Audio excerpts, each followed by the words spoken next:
Hello दोस्तों, आज मैं आप लोगों को एक्सप्लेन करने जा रहा हूँ एंशियंट लव पोइट्री का पार्ट 27। So let's begin. तो एपिसोड की स्टार्टिंग में हम लोग देखते हैं कि चिंगमू गूजुन के पास गया हुआ होता है और गूजुन उससे कहता है कि तुमने जैसे कि तेंजिंग स्पेयर को हासिल किया है, इसी तरीके से तुम्हें ट्विन स्पेयर को भी हासिल करना होगा, जो कि सिर्फ मास्टर जैन के सिवाय सिर्फ तुम ही उठा सकते हो। जिस पे वो उनकी बात मान लेता है और वो वहाँ से चला जाता है। उसके बाद हम देखते हैं कि फेंगरेन से मिलने के लिए जिंग जियान आया हुआ होता है और वो फेंगरेन से माफ़ी मांगता है अपने परिवार की तरफ से और कहता है कि मेरे भाई ने जो भी कुछ तुम्हारे साथ किया उसके लिए मैं तहे दिल से माफ़ी मांगता हूँ। जिस पे वो कहती है कि तुम्हें अपने परिवार की तरफ से माफ़ी मांगने की ज़रूरत नहीं है। और वो वहाँ से जाने लगते, जिस पे वो उसे कहता है कि मैं तुम्हें बहुत मिस कर रहा था। जिस पे वो उसकी बात पे कुछ ज़्यादा ध्यान नहीं देती और उसे कहती है तुम चेंजिंग पैलेस में अंदर आ सकते हो। और फिर तभी हम उसके बाद देखते हैं कि और हम लोगों को तभी डीमन वर्ल्ड में दिखाया जाता है कि तिएनची वहाँ पे ड्रिंक कर रहा होता है। तभी उसके पास हाउची का मैसेज आता है, जिसे सुन के वो बहुत खुश हो जाता है और जियांग को कहता है कि मैं अभी ह्यूमन वर्ल्ड में जा रहा हूँ, मुझे हाउची से मिलना है जाके। जिस पे जियान भी खुश होता है और वो वहाँ से तभी चला जाता है तिएनची। और फिर तभी हम लोग देखते हैं कि जीजियन और जिंगजियन में दोनों में बहुत ज़्यादा फाइट हो रही होती है और उनकी फाइट से बहुत ज़्यादा केओस पैदा हो गया होता है, जिससे स्पिरिट फायर बननी शुरू हो जाती है। और वो उनकी फाइटिंग के दौरान वहाँ पे एक ह्यूमन विलेज होता है, उसके ऊपर उनकी फायर से अटैक होने लगता है, जिस पे वहाँ पे बहुत ज़्यादा डिस्ट्रक्शन होने लगता है। जो वहाँ पे ये सब हाउजी देख रही होती है और वो उन सभी को वहाँ से केओस से बचा रही होती है। और वो फिर तभी अपना एक इमोर्टल बैरियर क्रिएट कर देती है, जिससे उन सभी लोग कुछ देर के लिए उस स्पिरिट फायर के अटैक से बच जाते हैं। जिस पे तभी वहाँ का किंग बाई उससे कहता है कि मास्टर आप हम लोगों को यहाँ पे बचा दीजिए, आप इन सभी को यहाँ से बचा सकते हैं। जिस पे वो कहती है कि मैं भी इतनी पावरफुल नहीं हूँ कि मैं इस स्पिरिट फायर को रोक सकूँ, मैं सिर्फ तुम लोगों को कुछ समय दे सकती हूँ यहाँ से निकलने के लिए। और उसे कहती है कि जल्द से जल्द इस पूरी सिटी को खाली कर दो। जिस पे वो अपने वहाँ के सभी लोगों को इस सिटी को खाली करने के लिए कहने लगता है।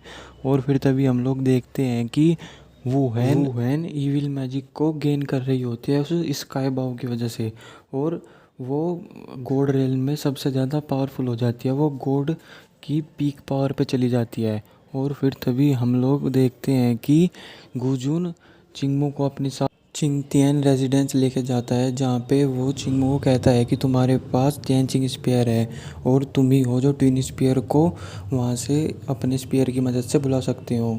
और वो फिर ये काम करना शुरू कर देता है। चिंगमू वो अपने तेंचिंग स्पेयर की मदद से वहाँ पे ट्विन स्पेयर को हासिल कर लेता है, लेकिन उसकी वजह से उसे कुछ मेमोरीज आने लगती है, जिसमें हमें पता लगता है कि उसे एक जगह दिखाई जाती है जहाँ पे एक आदमी बर्फ़ में दबा हुआ होता है और हमें पता लगता है कि ये बाइजू है। और फिर तभी वो जब ट्विन स्पीयर को हासिल कर लेता है तो वो गुजुन के पास जाता है और गुजुन को जाके कहता है कि हेवनली एम्प्रेस बिल्कुल सही कह दी थी, मेरे पास डिमोनिक पावर्स है। जिस पे गुजुन उसकी बात पे ज़्यादा ध्यान नहीं देता कि उसके पास डिमोनिक पावर है और वो उसे कहता है कि तुम्हें अपनी डिमोनिक पावर का अच्छे कामों के लिए इस्तेमाल करना चाहिए, उसकी भी मदद से तुम अपनी कल्टीवेशन को और भी ज़्यादा बढ़ा सकते हो। जिस पे चिंगमू वहाँ पे उनके सामने घुटनों पे बैठ जाता है और उन्हें ट्विन स्पीयर दे देता है और उन्हें कहता है कि अब तो आप मेरे और हाउची के रिश्ते के लिए मान गए हैं ना। जिस पे वो कहता है कि नहीं, मैंने तुमसे नहीं कहा था कि अगर तुम मुझे ट्विन स्पीयर ला कर दोगे तो मैं तुम्हें हाउची और तुम्हारे रिश्ते के लिए मान जाऊंगा। जिस पे वो कहता है कि अगर आगे जाके हम दोनों भविष्य में गॉड भी बन गए तब भी मैं हाउची का पीछा नहीं छोड़ूंगा, मैं उससे इतना ज़्यादा प्यार करता हूँ, आप मुझे एक बार चांस तो दे के देखिए। जिस पे गुजुन कहता है कि मैंने तुम्हें दोनों को अलग करने की बहुत ज़्यादा कोशिश कर ली, लेकिन तुम अभी भी मेरी बात नहीं मान रहे। तो उनकी शादी के लिए मान जाता है और कहता है कि आगे जो भी कुछ होगा उसकी रिस्पॉन्सिबिलिटी तुम दोनों की होगी। और फिर तभी वहाँ पे फेंगरेन भी आती है और उन्हें बताती है कि इमोर्टल्स और डीमन फाइट कर रहे हैं, जिनकी वजह से वहाँ पे एक विलेज पे उनकी वजह से वहाँ पे फायर गिरने लग रही है और वहाँ पे हाउची उनकी प्रोटेक्शन कर रही है। जिसकी ये बात सुन के चिंगमू वहाँ से तुरंत ही हाउची के पास चला जाता है और गुजुन फेंगरेन को कहता है कि तुम मेरे साथ हेवनली पैलेस में चलो। और फिर तभी हम लोग देखते हैं कि वहाँ पे डीमंस और इमोर्टल्स लड़ रहे होते हैं, लेकिन तभी वहाँ पे हाउची आती है और वो अपने आप को फोर्सफुली अपनी स्पिरिचुअल एनर्जी को बढ़ा लेती है, जिसकी वजह से वो वहाँ पे जिंग युएन और जैन जियन के बीच की लड़ाई को रोक देती है थोड़ी देर के लिए और कहती है कि तुम लोग यहाँ पे नहीं लड़ सकते, जिस पे जिंगयान कहता है कि तुम चेंजिंग पैलेस से हो और तुम्हें हेवनली पैलेस में के कामों के बीच में बोलने का कोई हक नहीं है, जिस पे वो कहती है कि मैं एक गॉडेस हूँ।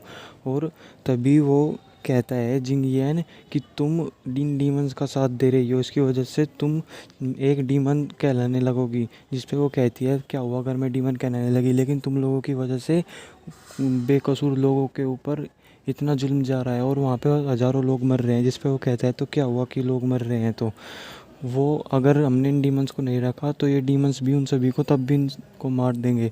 जिस पे वो उन्हें ये सब करने नहीं देती और तभी वहाँ पे वुएन भी आ जाती है और वुएन भी उसे कहती है कि तुम इन डीमंस का साथ दे रही हो, इसकी वजह से तुम पे भी इल्ज़ाम लगता है कि तुम भी एक डीमन हो, और वो उस पर अटैक करने लगती है। और जब वो दोनों अटैक कर रहे होते हैं तभी वहाँ पे तिएनची आ जाता है, जिसे देख के वुएन भी थोड़ा सा डर जाती है, लेकिन वो उसे कहती है कि तुम अभी इतनी पावरफुल नहीं हुए हो तिएनची कि तुम अभी मुझे रोक सको। जिस पे तिएनची उसे कहता है कि तुम शायद भूल गई हो कि मैं कौन हूँ। और तभी वो उन्हें उनकी उसकी सच्चाई बताने लगता है, लेकिन तभी वो उस पर अटैक कर देती है वुएन। और फिर उन दोनों की लड़ाई चल रही होती है, जिसमें फिर से स्पिरिट फायर बनने लग जाती है और उन विलेज के ऊपर गिरने लग जाती है, जिस पे हाउची उन्हें रोक देती है लड़ने से। लेकिन वुएन फिर भी नहीं मानती और फिर भी उस पर अटैक करने लगती है। लेकिन तभी वहाँ पे चिंगमू आता है उन दोनों स्पीयर को लेके, जिसे देख के वुएन भी वहाँ से डर जाती है और उस चिंगमू को कहती है कि तुम ये ठीक नहीं कर रहे हो चिंगमू, तुम इन डीमंस का साथ दे रहे हो, जिसकी वजह से तुम पे भी इन्वेस्टिगेशन होगी। और वो उसे कहती है कि तुमने 2 ट्रू गॉड के वेपन्स को चुराया है फेरी गेट से, इसलिए अब तुम भी नहीं बचोगे। और वुएन अपने सभी हेवनली सैनिकों को लेके वहाँ से चली जाती है। और फिर तभी हम लोग उसके बाद देखते हैं कि हाउची वहाँ पे उस विलेज में जाती है और वहाँ जाके देखते हैं कि वहाँ पे तो हर तरफ डिस्ट्रैक्शन हो चुका है। और वो देखती है कि वहाँ पे तो जो किंग था वो भी मर चुका है और उसकी फैमिली वहीं पे बैठी हुई होती है। और उसकी छोटी बेटी हाउजी के पास आती है और उससे कहती है कि आप तो इमोर्टल हो, आप मेरे फादर को बचा सकती हो। जिस पे वो कहती है कि मैं भले ही इमोर्टल हूँ लेकिन मैं किसी की ज़िंदगी को वापस नहीं ला सकती। और वो ये सब देख के बहुत उदास होती है। और उसके बाद वो वहाँ से और तभी वहाँ पे हाउजी के पास चिंगमू आता है और उससे आके कहता है कि मैं समझ सकता हूँ कि तुम्हें अब कैसा लग रहा होगा। और वो कहता है कि डीमंस और इमोर्टल्स के लिए ह्यूमन कुछ भी नहीं है, वो इनकी ज़रा सी भी परवाह नहीं करते। जिस पे हाउची भी उसकी बात में एग्री होती है और फिर वो डीमन गॉड से मिलने के लिए चली जाती है। और वहाँ पे तभी तिएनची आ जाता है और वो तिएनची को कहती है कि तुम ये लड़ाई रोक दो, तुम और इमोर्टल्स दोनों आपस में नहीं लड़ोगे। जिस पे वो कहता है कि ये हमारी और इनकी आपस की बात है, तुम इसमें बीच में तुम्हारा कुछ काम नहीं। जिस पे वो कहती है कि मेरा इसमें ज़रूर काम है, क्योंकि तुम लोगों की वजह से ये बेकसूर लोग बहुत ज़्यादा घायल हो रहे हैं। और वो उसे इस लड़ाई को रोकने के लिए कहती है। जिस पे वो कहता है कि ठीक है मैं ये लड़ाई रोक दूंगा, लेकिन तब तक जब तक कोई भी इमोर्टल हम पे हमला नहीं करेगा। अगर उन्होंने ऐसा किया तो हम डीमंस भी पीछे नहीं रहेंगे। जिस पे वो उसे अपने साथ ले जाने के लिए कहता है तभी, लेकिन वहाँ पे चिंगमो आ जाता है और उसे अपने साथ लेके जाने लगता है और कहता है तभी तेंजू से कहता है कि तुम इसे अब किस हक से यहाँ से लेके जा रहे हो। जिस पे वो कहता है कि अब गुजुन हमारी दोनों की शादी के लिए मान गए हैं और इस दुनिया में अब कोई भी नहीं है जो हमें दोनों को अलग कर सके। जिस पे वो कहता है कि मैं तुम्हारी शादी को नहीं मानता।